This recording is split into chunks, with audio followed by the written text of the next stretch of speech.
ભાવનગરના ભાઈનો વટ જોઈ લો. ભાઈનો વટ જે પહેલા હતો એ આજે પણ છે. કોઈ ભલે ગમે તે કહે કે પરસોત્તમભાઈ સોલંકી છે એ તબિયતથી નાદુરસ્ત છે, પણ આજે તેઓ મનથી મક્કમ પણ એટલા છે. કારણ કે જ્યારે આજે ભાવનગરની અંદર વડાપ્રધાન નરેન્દ્ર મોદી આવ્યા, મંચ ઉપર તેઓ હાજર હતા, તમામ ભાવનગરવાસીઓને તેઓ મળી રહ્યા હતા. અને સ્વાભાવિક છે કે મંચ ઉપર નેતાઓ હોય, કેન્દ્રીય મંત્રીઓ હોય કે પછી ભાજપના નેતાઓ હોય, પણ આ બધાની વચ્ચે પરસોત્તમભાઈ સોલંકી પણ હતા, કારણ કે ભાવનગર ગ્રામ્યના તેઓ ધારાસભ્ય છે. પણ આ બધાની વચ્ચે બધાને મળે પહેલા વડાપ્રધાનનો એક વિડીયો અત્યારે સોશિયલ મીડિયા ઉપર ખૂબ વાયરલ થયો છે, જે એ દર્શાવે છે કે ભાઈ આજે પણ મક્કમ છે. નમસ્કાર, આપ જોઈ રહ્યા છો નિર્ભય ન્યૂઝ અને હું છું આપની સાથે રિદ્ધિ. વડાપ્રધાન નરેન્દ્ર મોદી આજે ગુજરાતના અને ભાવનગરના પ્રવાસે છે. કરોડો રૂપિયાની ભેટ છે ભાવનગરથી આખા દેશને આપવાના છે. એટલે સ્વાભાવિક છે કે જ્યારે વડાપ્રધાન નરેન્દ્ર મોદી સ્ટેજ ઉપર હોય અને જ્યારે એ તમામ લોકોને મળતા હોય, એટલે મંચ ઉપર બધાને સ્થાન આપવામાં આવ્યું હોય, એ પછી કેન્દ્રીય મંત્રી હોય કે પછી ભાજપના નેતા હોય, ભાજપ પ્રદેશ પ્રમુખ હોય કે કોઈ પણ હોય, પણ આ બધાની વચ્ચે જ્યારે બધા જ લોકો લાઈનમાં ઊભા હતા અને સાહેબ અચાનક આવ્યા, બધાની સાથે ખાલી એમનેમ તેમણે વાતચીતના અંદાજમાં કંઈક વાતચીત એવી કરી હશે કે બધા તમે અહીંયા હાજર છો, પણ ખાસ અહીંયા સૌ કોઈની નજર એ ઉપર હતી કે પરસોત્તમભાઈ સોલંકીની સાથે તેઓ વાતચીત કરશે ખરા, તેમના ખબર અંતર પૂછશે ખરા. અને બન્યું પણ એવું કે જ્યારે તેઓ મંચ ઉપર ચાલીને જતા હતા, લોકોને મળતા હતા, પણ જ્યારે એમને પરસોત્તમભાઈ સોલંકી દેખાયા એટલે સીધા તેઓ એમની પાસે ગયા, એમના ખબર અંતર પૂછ્યા. એટલે સ્વાભાવિક છે કે આપણે અવારનવાર એવું જોયું છે કે વડાપ્રધાન નરેન્દ્ર મોદી મંચ ઉપરથી એમને જો કોઈક સંકેત આપવો હોય તો એ કોઈકનું નામ લે અને કા પછી એમના ખબર અંતર પૂછે, એમની સાથે વાતચીત કરે, એટલે જે સમજી શકતા હોય એ સમજી જાય કે અહીંયા હવે કંઈક નવું થવાનું છે. આ સાથે જ્યારે ભાવનગરના નેતાઓને અને ભાજપના નેતાઓને એમના આધ્યા દેવનો સીધો સંકેત છે કે ભાવનગર મતલબ પરસોત્તમ સોલંકી અને પરસોત્તમ સોલંકી એટલે ભાવનગરના ભાઈ. ભાજપ પાસે ભાઈનો કોઈ બીજો વિકલ્પ નથી લાગતો એવું હવે ભાજપના તમામ નેતાઓએ સમજી જવું પડશે, કારણ કે આ વિડીયો પરથી હવે સ્પષ્ટ દેખાઈ રહ્યું છે કે હવે કંઈક અહીંયાથી નવું થવાનું છે. વડાપ્રધાન ગુજરાતમાં અને ખાસ કરી ભાવનગરમાં છે. કરોડો રૂપિયાના વિકાસ કાર્યોની ભેટ છે ભાવનગરથી દેશને આપવામાં આવી છે. પણ જ્યારે ભાવનગરવાસીઓને મંચ પરથી મળી રહ્યા હતા ત્યારની આ વાત એ છે કે બધા જ મંત્રીઓ, નેતાઓ મંચ પર હાજર હતા અને બધાની વચ્ચે ફક્ત તેઓ ભાઈ પાસે ગયા અને તેમને રૂબરૂ મળ્યા, તેમના ખબર અંતર પૂછ્યા. એટલે આપણને સ્વાભાવિક છે કે આમની પહેલા પણ જ્યારે પ્રધાનમંત્રી છે એ મંચ ઉપર હોય, કોઈનું નામ લે, આમની પહેલા જ્યારે તેઓ આવ્યા હતા અમરેલીની અંદર અને તેમણે હીરાભાઈ સોલંકીને યાદ કર્યા હતા, બાજરા વિશે વાત કરી હતી, એટલે ત્યાંથી જે તજજ્ઞો છે એમને ખબર પડી જાય છે કે હવે આગળની રણનીતિમાં શું થવાનું છે. જે વ્યક્તિનું નામ લેવામાં આવ્યું તેમના માટે તેમનો કહેવાનો અર્થ શું છે. એટલે હવે તેઓ મંચ ઉપરથી નેતાનું નામ લે, કાં તો પછી એમની પાસે જાય, એમને મળે, બે ઘડી વાતચીત કરે, આવું લગભગ વડાપ્રધાનને જ્યારે કંઈક સંકેતમાં કેવું હોય છે ત્યારે કહેતા હોય છે. પણ ખાસ જ્યારે પરસોત્તમભાઈ સોલંકીની કરવામાં આવે તો કે ભાવનગર, અમરેલી અને સૌરાષ્ટ્રના દરિયાકાંઠાના વિસ્તારોમાં કોળી પ્રભુત્વવાળા વિસ્તારોના મતો પર સારી પકડ ધરાવતા નેતા છે.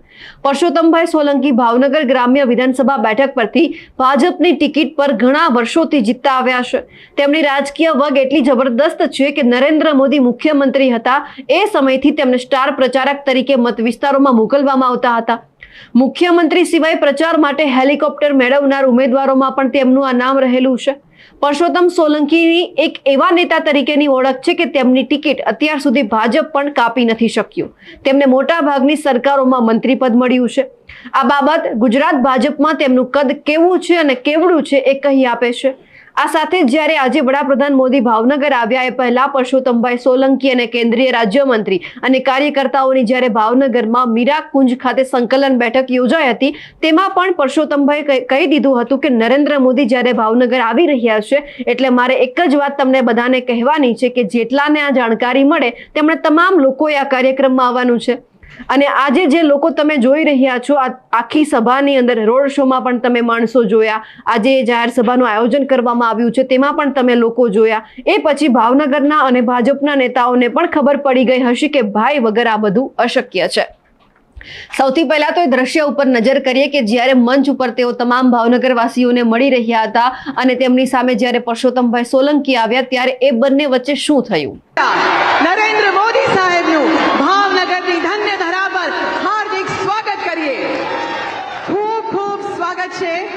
માનનીય પ્રધાનમંત્રી શ્રી, આપનું આજે ભાવનગરની આ ધરા પર આપ સૌને મળવા, આપના પ્રેમ અને આશીર્વાદને સ્વીકારવા જ્યારે મોદી સાહેબ પધાર્યા છે ત્યારે ખૂબ તાળીઓ સાથે મોદી સાહેબના ગુંજારવ સાથે આપણે તેઓનું સ્વાગત કરીએ, અભિવાદન કરીએ.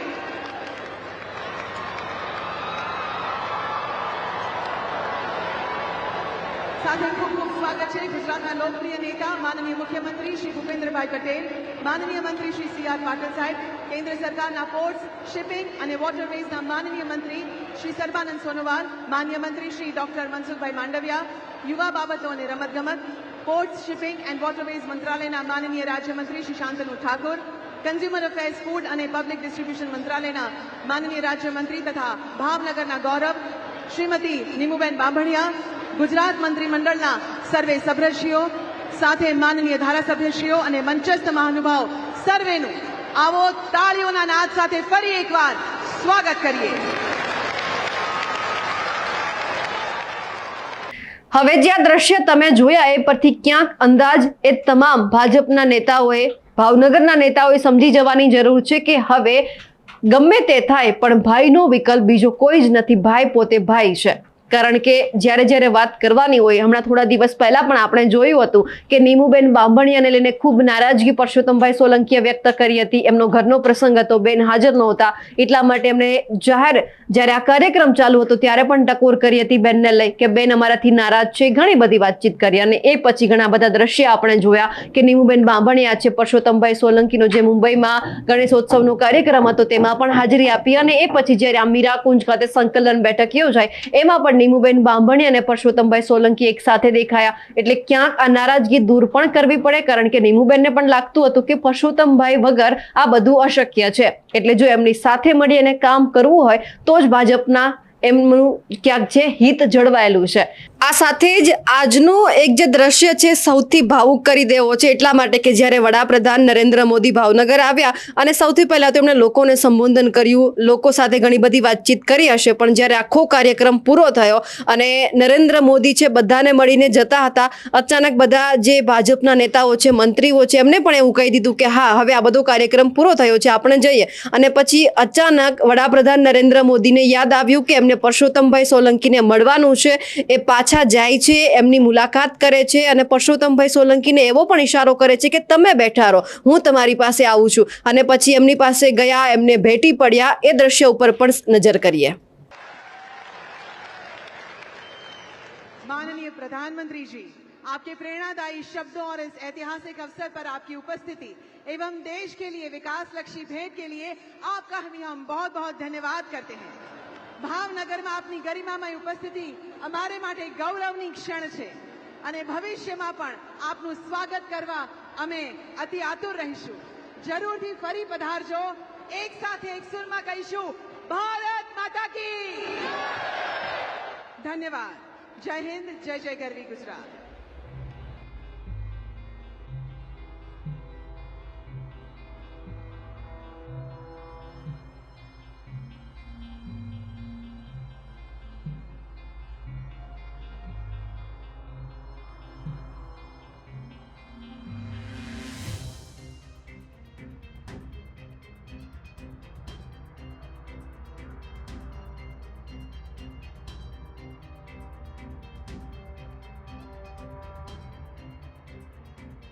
અને જ્યારે વડાપ્રધાન આવતા હોય અને અંદર ખાનાનો ડખો જો છતો થાય તો પછી ક્યાંક કોકને ભારે પણ પડી શકે એમ છે, કારણ કે બેનને રાજ્યમંત્રી કેન્દ્રીય બનાવવામાં આવ્યા છે. એટલે પછી આવનાર સમય માટે પણ ઘણા બધાને લાલચ હોય છે કે આવનાર સમયમાં જો આપણે કોકની સાથે ડખો પાડશું તો પછી આપણને ક્યાંક ભારે પડવાનું છે. એટલા દ્રશ્યો ઉપરથી હવે સ્પષ્ટ ક્યાંક એ દેખાઈ રહ્યું છે કે હવે ભાવનગરની અંદર કંઈક નવી જૂની થવાની છે, પણ એ નવી જૂનીમાં પરસોત્તમભાઈ સોલંકી જરૂર હશે. અમારા અહેવાલને લઈને આપનું શું માનવું છે કમેન્ટ કરીને ચોક્કસથી જણાવજો. સાથે જ અમારી નિર્ભય ન્યૂઝ ચેનલને લાઇક, શેર અને સબસ્ક્રાઇબ કરવાનું ભૂલશો નહીં. નમસ્કાર.